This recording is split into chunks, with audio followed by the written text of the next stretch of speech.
예, 안녕하십니까. 대신증권에서 금리 전략을 담당하고 있는 공동락이라고 합니다. 오늘 모든 금리는 수급으로 통한다는 주제로 금리 전망 말씀을 드리도록 하겠습니다. 보통 채권 애널리스트의 금리를 전망한다라고 하면 통화 정책에 대한 환경을 점검을 하게 됩니다. 보통 한국은행에서 기준금리를 어떻게 할 것인지, 인상을 할 것인지, 인하를 할 것인지에 대한 전망을 하게 될 것이고요. 당연히 그 방향성이 나오게 된다라고 하면 인상을 할 경우에는 금리 상승기다라는 부분들, 반대로 인하를 하게 된다라고 하면 하락기다라는 표현을 많이 쓰게 되는 부분들인데, 지금은 그런 통념들이 많이 좀 엇갈리고 있는 상황들 같습니다. 이 부분들은 비단 우리나라뿐만 아니라 모든 나라들이 공통적으로 갖고 있는 상황들 같고요. 그런 상황들을 중점적으로 말씀을 좀 드려보도록 하겠습니다. 첫 번째, 통화정책 환경입니다. 그런 환경들이 적용되지 않는다라고 하더라도 통화정책에 대한 환경을 점검하는 것이 상당히 중요하다고 생각을 하고 있고요. 특히나 각국별로 통화정책 환경들이 상이한 국면들이 많이 나타나고 있어서 그 부분들 중점적으로 말씀 좀 드려보도록 하겠습니다. 간략하게 먼저 요약을 말씀 좀 드리면은, 미국은 일단 기준금리를 인하를 하다가 동결로 전환을 했습니다. 그렇지만 그 이후에는 추가적인 인하가 더 예상된다라고 전망을 하고 있고요. 특히나 이제 워시 의장이 새롭게 지명이 되면서 추후에도 금리 인하에 대한 환경들은 유효하다라고 판단을 할 수 있을 것 같습니다. 유로존은 미국에 비해서 금리 인하를 강하게 썼습니다. 그렇지만 금리 인하에 대한 효과가 별로 없었고요. 그러다 보니 많이 내리다 보니 더 내릴 만한 여지가 없다라는 게 유로존의 통화정책 환경이라고 이해를 해주시면 좋을 것 같습니다. 항상 일본은 다르기 때문에 일본은 다른 제목을 적어놨는데 그 내용을 한번 추가적인 내용을 슬라이드를 통해서 말씀을 좀 드리도록 하겠습니다. 한국입니다. 한국은 이제 인하는 없다는 내용들인데 이번 주 금토일가 있습니다. 아마 기준금리 동결이 예상이 되고 있고요. 추후에도 상당 기간에 걸쳐서 금리를 동결할 거로 보고 있어서 작년도에 상당히 강하게 이어지고 있었던 기준금리 인하에 대한 사이클은 종료됐다라고 봐주시면 좋을 것 같습니다. 먼저 각국의 통화정책 환경을 큰 그림으로 한번 말씀을 드리도록 하겠습니다.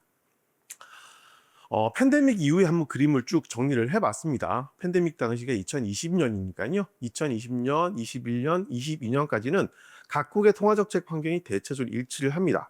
팬데믹 직후에 금리를 열심히 적극적으로 내렸던 국면들이 시작이 됐다고 한다 그러면, 어느 정도 기간이 지나고 나서 전 세계적으로 인플레이션 압력들이 부각이 되면서 금리가 많이 올리는 국면들을 진입을 했었습니다. 그래서 20년, 21년, 22년까지는 각국의 통화정책 환경이 모두가 같이 가는, 급하게 금리를 내렸다가 같이 올리는 국면들로 진입을 했다라고 봐주면 좋을 것 같은데, 문제는 24년, 25년부터는 각자의 길로 접어들었다는 것이죠.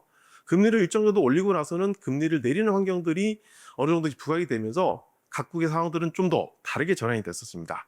미국 같은 경우는 금리를 일정 정도 내리긴 했었습니다만 찔끔찔끔 내렸던 상황들이었고, 지금은 찔끔찔끔 내리는 상황에서 동결로 전환되는 국면들인데, 워낙 찔끔찔끔 금리를 내리다 보니 추가적인 금리 인하에 대한 여지가 남아있는 이런 상황들이라고 이해를 해주시면 좋을 것 같고요. 유로존은 미국에 비해서는 금리 인하를 적극적으로 많이 했습니다. 그러다 보니 기준금리가 많이 좀 낮아져서 이제는 급히 금리를 인하한 이후에 동결을 해야 되는 국면으로 진입을 했다라고 저희는 전망을 하고 있습니다. 일본 같은 경우는 다른 나라들의 통화정책 환경과 상당히 상이하게 처음에는 금리를 많이 좀 내려놓고 돈을 많이 풀다가 오히려 금리를 올리는 국면들이라서 나홀로 금리 인상이라고 한번 정의를 해봤고요. 우리나라는 유로존하고 미국 스타일의 중간 정도인 것 같습니다. 금리를 적극적으로 내리긴 했었는데 이제는 중립금리 수준에 대한 점검을 도래를 하는 이런 국면들이기 때문에 일단은 동결 구조로 가고 있긴 합니다만 약간의 여지는 있다라는 부분들로 이해를 해주시면 좋을 것 같습니다. 이제 국가별로 상황들을 한번 점검을 해보도록 하겠습니다. 먼저 미국입니다. 일단은 미국은 워낙 금리를 많이 올려놨고요. 많이 올리는 과정에서 금리를 찔끔찔끔 내리다 보니 지금도 금리를 내릴 만한 여지는 있다라고 하는 게 일반적인 판단인 것 같고, 저도 그 판단에 동의를 하고 있습니다. 현재 연준에서 추정하고 있는 중립금리 수준은 3.0%인데 미국의 기준금리는 어쨌거나 금리를 내렸음에도 불구하고 5.5에서 3.75까지 떨어졌는데, 그 과정들을 보게 된다고 하면 여전히 75p 정도의 여지는 있다라고 보고 있고요.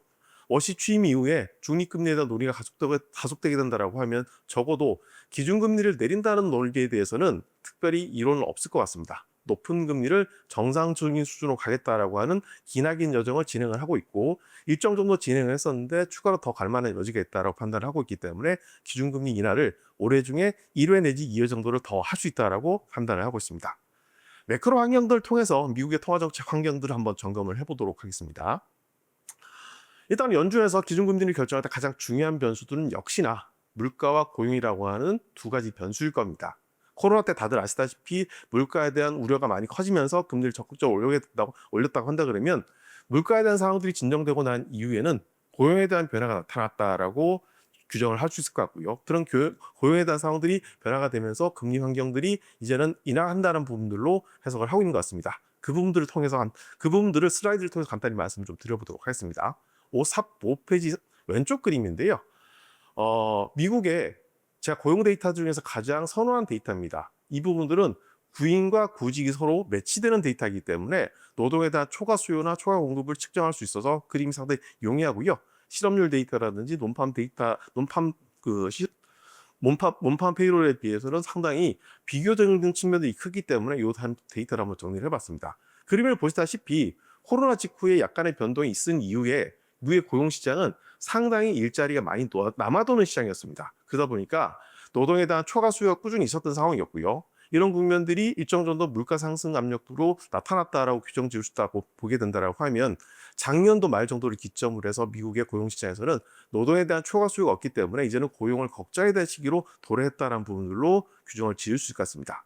5페이지 오른쪽 그림은 이 부분들을 물가와 비교를 한번 해봐서 실업률과 물가 간의 균형 변화 부분들을 일정 정도 체크를 해보게 된다라고 하면 미국의 통화정책 환경이 큰 그림상으로는 어디인지를 평가를 할 수 있을 것 같아서 간단히 한번 정리를 해봤습니다. 간단히 설명을 한번 좀 드리면 고통지수라고 하는 부분들은 다른 데이터가 아니라요.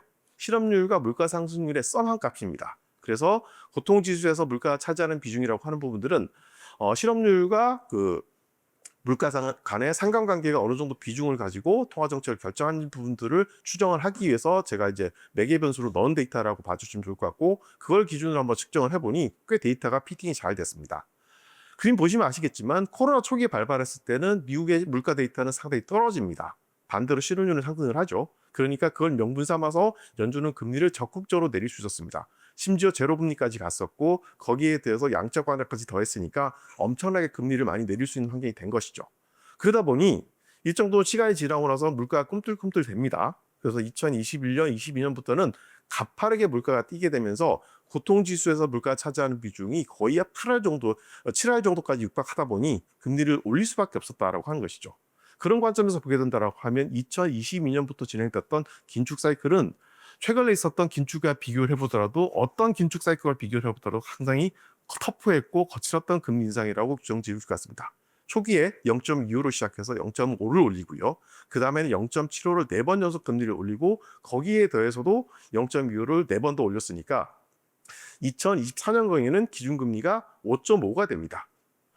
그런 금리 인상을 통해서 물가가 진정되는지는 정확하게 잘 모르겠습니다만 어쨌거나 그런 과정들을 겪으면서 물가가 안정을 찾았고 그런 과정들이 일정 정도 지나고 나니까 이제는 물가에 대한 우려들이 서서히 해소가 되면서 2024년도, 2025년도 경우 보게 된다라고 하면 고통지수에서 물가가 차지하는 비중이 4할 정도를 하회하는 국면들이 일종의 연준 입장에서 봤을 때 금리를 내리는 신호로 작용을 한 것 같습니다. 그리고 그런 과정들이 일정 정도는 2024년에 진행되면서 3번 금리를 내렸습니다만 다시 한번 물가가 뛰고 다들 아시겠지만 관세 이슈들로 인해서 물가에 대한 우려가 커지면서 금리 인하를 중단을 했었습니다. 그리고 1년 정도 경과한 이후에 관세 이슈들이 일단락되는 과정들이 진행이 되면서 다시 한번 금리 인하를 재개할 수 있었다고 보시면 좋을 것 같고요. 그런 과정들을 2026년과 2027년 전망치까지 쭉 더해서 물가 환경과 고용 환경들을 더해보니 미국은 지금 상태로 봤을 때는 금리를 내릴 만한 명분은 충분히 있다라고 규정 지을 수 있다는 판단입니다. 근데 그림에서 보시면 아시겠지만 40%를 기준으로 금리를 내렸다고 말씀을 드렸었는데 40% 밑으로 크게 떨어지지는 않습니다. 그러다 보니 금리를 내린다라고 하더라도 조심스럽게 금리를 내릴 수 있는 국면들로 해석을 하고 있고요. 시장에서는 한 번 내지 2번 정도 금리 인하가 이번 금리 인하 사이클에서 종착역이라고 판단을 하고 있는 것 같습니다.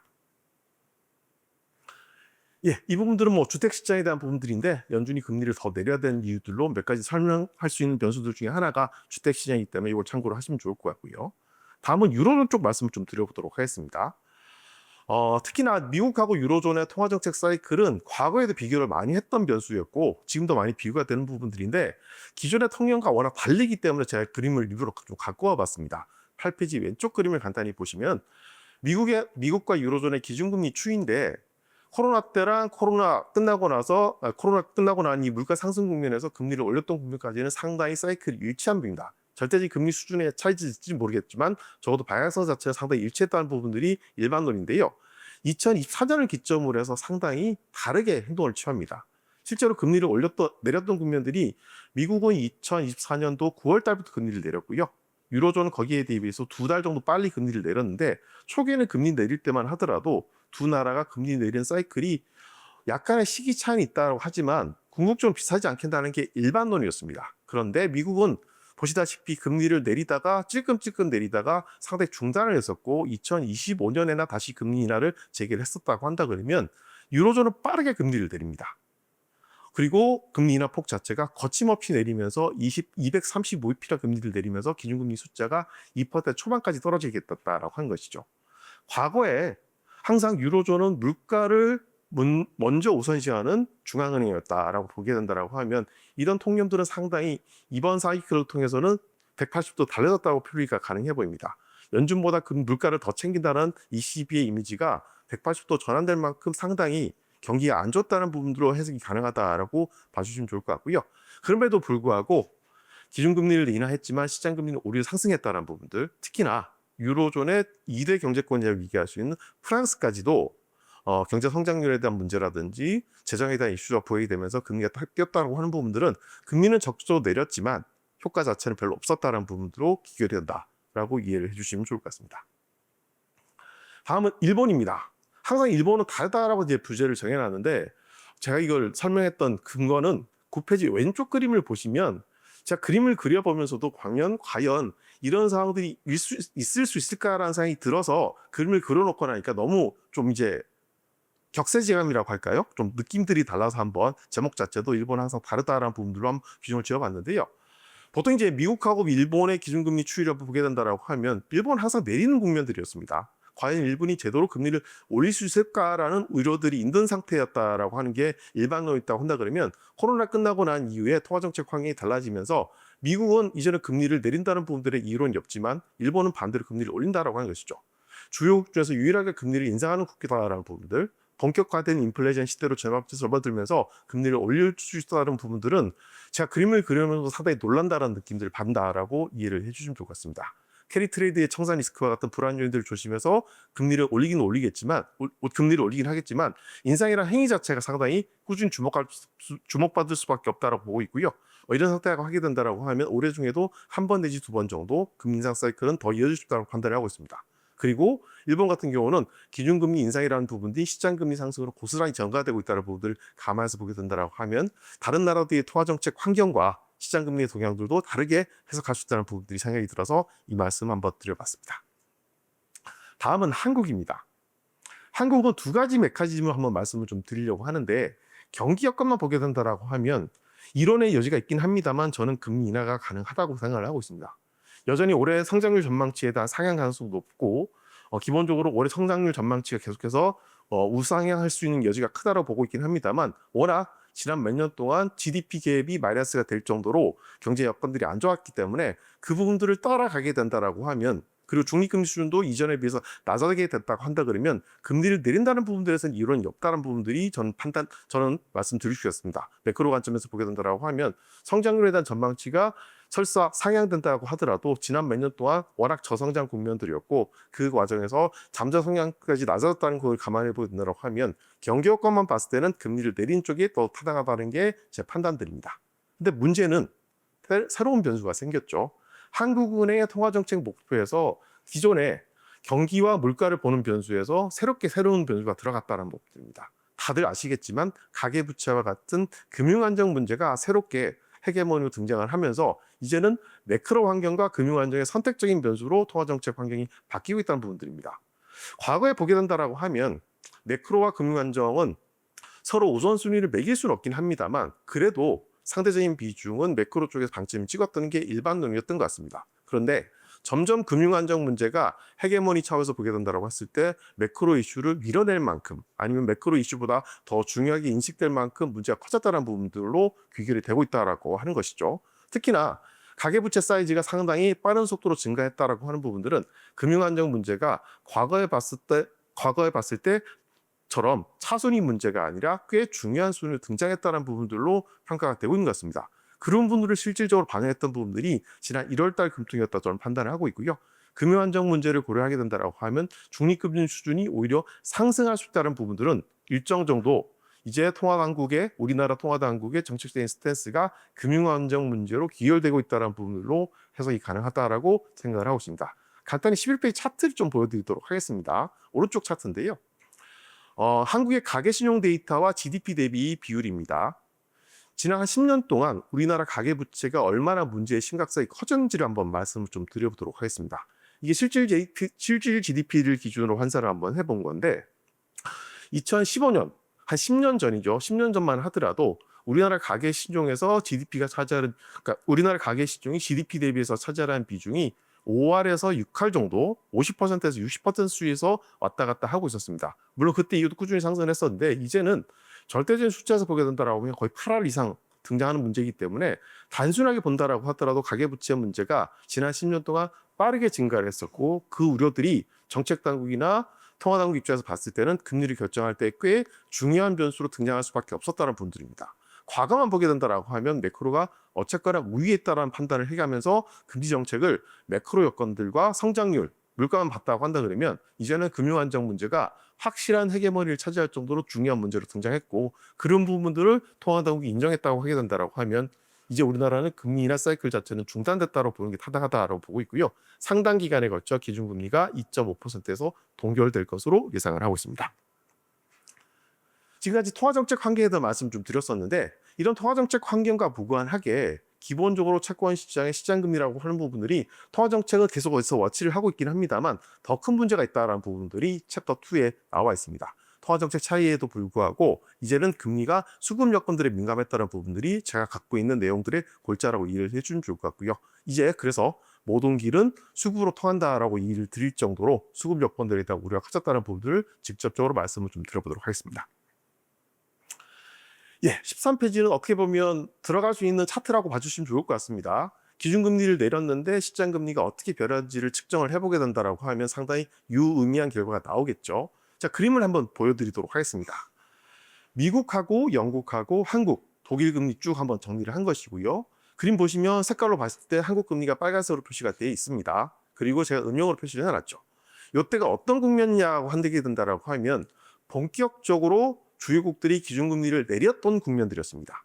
그림 보시면 아시겠지만 미국이나 영국이나 독일 같은 경우는 기준금리를 내렸던 국면에서 시장금리가 오히려 상승을 했습니다. 상당히 이례적이죠. 기준금리를 내린다고 하는 뜻은 정책당국은 시장금리를 끌어내리기 위해서 금리를 내릴 겁니다. 그럼에도 불구하고 오히려 시장금리를 떴다고 하는 부분들은 뭔가는 매치가 안 된다는 걸로 이해 가능해 보실 겁니다.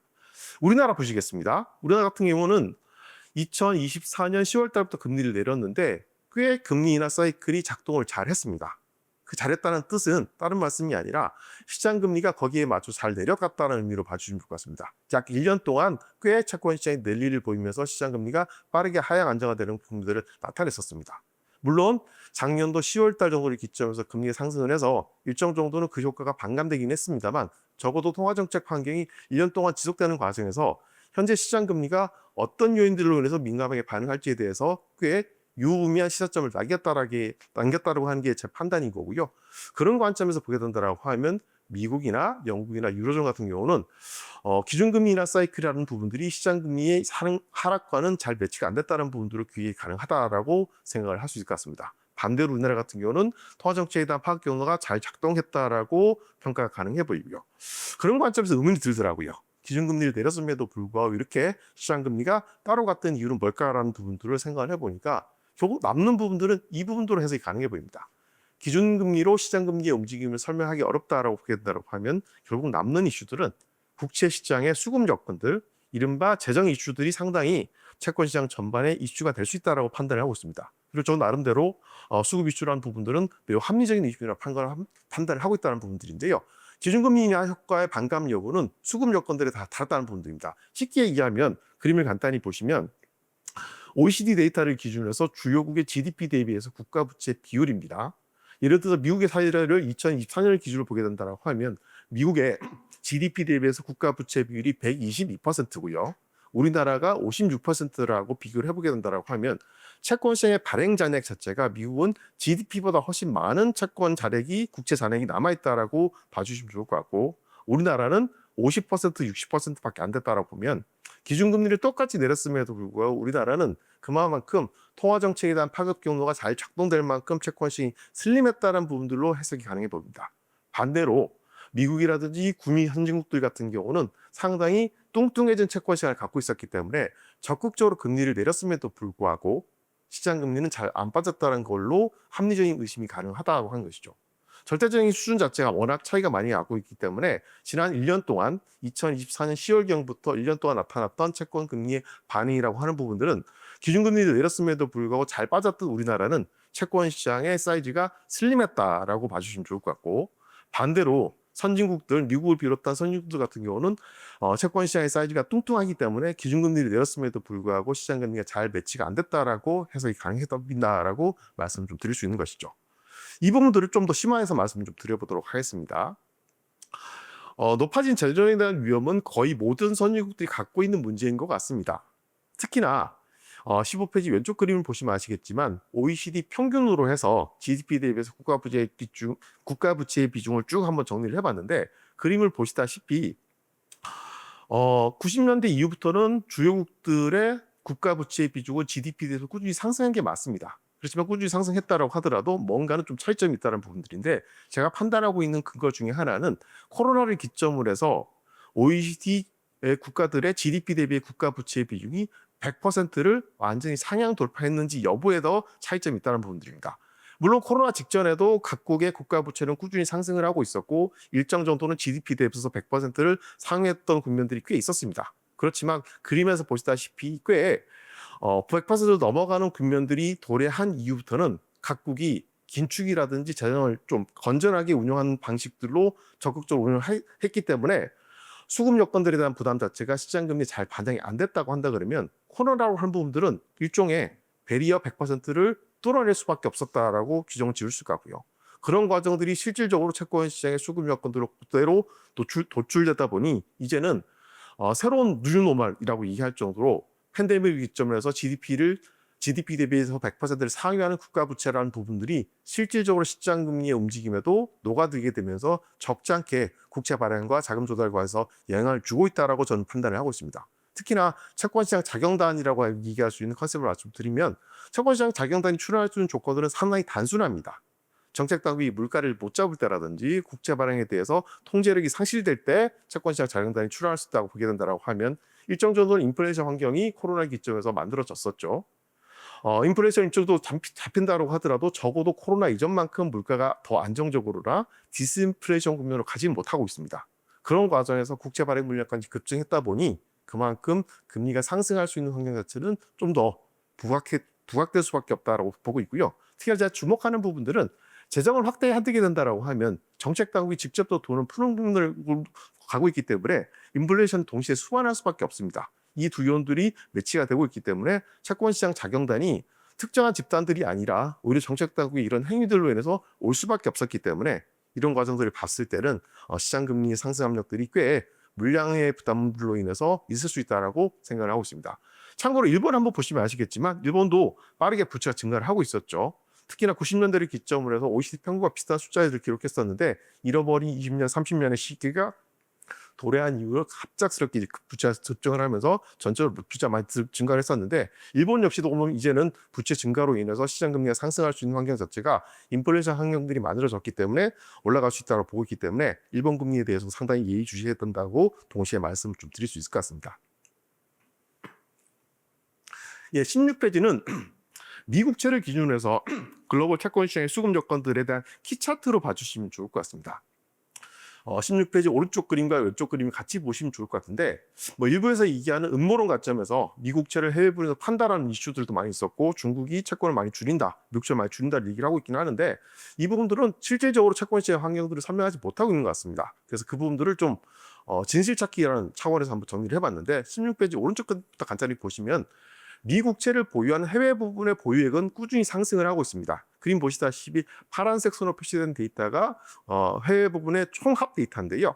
보시면 아시겠지만 코로나를 기점으로 해서 6조 달러 정도 수준에서 지금은 9조 달러를 상회하는 국면까지 꾸준히 상승을 하고 있다라고 봐주시면 좋을 것 같은데, 왼쪽 그림을 보시겠습니다. 이렇게 미국채를 해외 부분에서 꾸준히 사주고 있음에도 불구하고 미국채를 보유한 해외 부분의 비중은 오히려 하락을 하고 있다라고 하는 것이죠.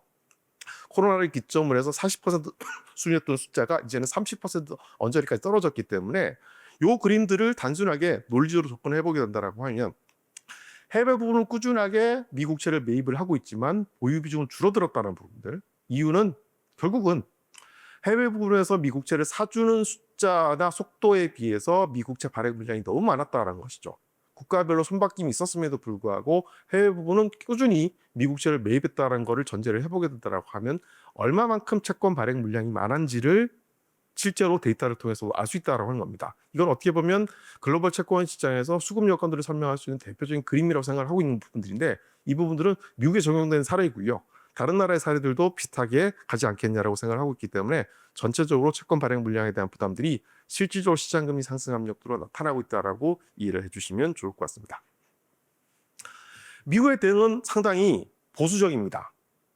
언발의 오줌 누기라는 측면들 정도인 것 같긴 한데, 워낙 채권 발행 물량 부담이 크다 보니까 짧은 만기로 채권을 돌려막기 정도가 정책 당국이 해결할 수 있는 유일한 방안인 것 같습니다. 미 국채 발행 권고위원회에서 설정하고 있는 단기물의 비중 자체가 통상적으로 15%에서 20% 정도가 적정량이라고 얘기하는 부분들인데, 그걸 넘어선다라고 하는 뜻은 그만큼 장기물을 발행하면 좋겠지만 장기물을 발행하는데 수급 여건들이 잘 해결이 안 되고 있기 때문에 단기물로 돌려막기를 통해서 채권을 발행한다, 이런 데이터로 봐주시면 좋을 것 같고요. 결국은 지금의 장기금 시장 금리의 상승이라는 부분들을 일정 정도 안정시키기 위해서는 기준금리를 내린 것도 중요하긴 하겠습니다만, 수급 여건들에 대한 보완책이 나와주지 않게 된다라고 하면 시장 금리에 대한 상승 압력은 꽤 오랫동안 지속될 수 있다고 보고 있습니다. 얼마 전에 있었던 연준의 양적 긴축을 중단했던 행보들도 일정 정도는 시장금리 상승에 대한 부담들이 수급 여건들로 만들어졌다는 부분들을 이해를 하고 있기 때문에 나온 조치라고 저는 판단을 하고 있습니다. 우리나라 쪽 말씀 좀 드려보도록 하겠습니다. 우리나라 상황들은 상당히 지금 국면과 장기적인 측면을 한번 이해를 해보시게 된다라고 하면 약간의 차이점이 좀 있긴 합니다. 먼저 우리나라 국가 채무와 GDP 대비에 대한 비중을 한 달에 한번 정리를 해보게 된다라고 하면, 일단은 현재 우리나라가 GDP 대비한 국가 채무 비중이 50% 언저리이기 때문에 다른 국가들이 100% 넘는 수준과 비교를 해보게 된다고 하면 큰 무리는 없다라는 게 일반론입니다. 거기다가 WGBI 지수평가 같은 채권 시장에 수급 호재도 남아있기 때문에, 수요 호재도 남아있기 때문에 일정 정도는 다른 나라에 비해서는 수요 압력들이 그러니까 수급에 대한 부담들이 덜하다고 보실 수 있긴 하겠습니다만, 전체적으로 올라가는 속도가 만만치 않다라는 것이죠. 특히나 우리나라 같은 경우는 25년도 작년도를 기준으로 해서 4년 만에 전년 동기 대비해서 채권 발행량들이 순발행도 그렇고요, 총발행 한도가 증가를 했었습니다. 이런 관점에서 올해 특히나 추경에 대한 이슈들이 다른 연년에 비해서 빠르게 부각되고 있다는 부분들 보게 된다고 하면, 절대적인 수급에 대한 부담들은 다른 나라보다 덜한 건 사실이긴 합니다만, 이제는 이런 국면들이 다른 나라들의 상황과 비교해 봤을 때 우리도 좀 더 문제가 될 수 있다는 부분도 가고 있기 때문에, 우리나라도 기준금리만큼이나 채권 수급에 대해서 열심히 봐야 된다고 보고 있고요. 그런 관점에서 봤을 때는 단기적으로 봤을 때는 큰 문제는 없다고 하지만, 점점 시간이 지나면 지날수록 우리나라도 재정 여건에 대한 부분들을 채권 금리로 프라이싱해야 될 가능성은 높아지고 있다는 부분들로 해석을 해주시면 좋을 것 같습니다. 마지막 결론입니다. 결국은 인하 사이클 종료라는 부분들, 미국은 추가적인 금리 인하가 가능하다고 보고 있긴 합니다만, 이제는 금리 인하를 마무리하는 국면들을 점점 진입을 하고 있는 것 같습니다. 그리고 그 과정에서 단순히 기준금리를 내리는 과정들이 시장금리 하락을 이끌어내지 못하게 된다고 하고, 그 요인들 중에 상당한 부분이 수급 여건들이라고 보게 된다고 하면, 금리에 대한 방향성 자체는 위로 보는 게 타당하지 않겠냐고 보이는 겁니다. 물론 작년 연말이라든지 올해 초에 금특했던 부분들 자체는 일정 정도 정리가 돼서 금리가 하향 안정화된다고 보긴 하겠습니다만, 장기적인 추세로 보게 된다고 하면 인하 사이클 종료, 그리고 수급 여건들에 대한 부담들이 고스란히 시장금리에 녹아들게 된다고 하면, 적어도 장기금리는 지금 국면부터 올해 내년 정도까지 봤을 때는 금리 상승 압력이라는 부분들이 더 노출될 수 있다고 보는 게 타당하다고 보고 있고요. 특히나 우리나라 같은 경우는 매크로 여건보다는 부동산과 환율 급등이라고 하는 금융 안정 문제로 인해서 금리 인하 사이클도 생각보다 빨리 종료를 했습니다. 미국은 그나마 금리 인하를 좀 더 더한다고 하긴 합니다만, 좀 더 금리 상승 압력들이 부각될 수 있는 여지가 커 보이기 때문에 투자분들이라든지 자금을 운용하시는 기업들 입장에서 보겠다고 하면 금리 상승기에 대한 부분들을 일정도 인정을 하시고 자금 조달 계획이라든지 운영 계획을 잘 수립하셨으면 좋을 것 같습니다. 이상입니다.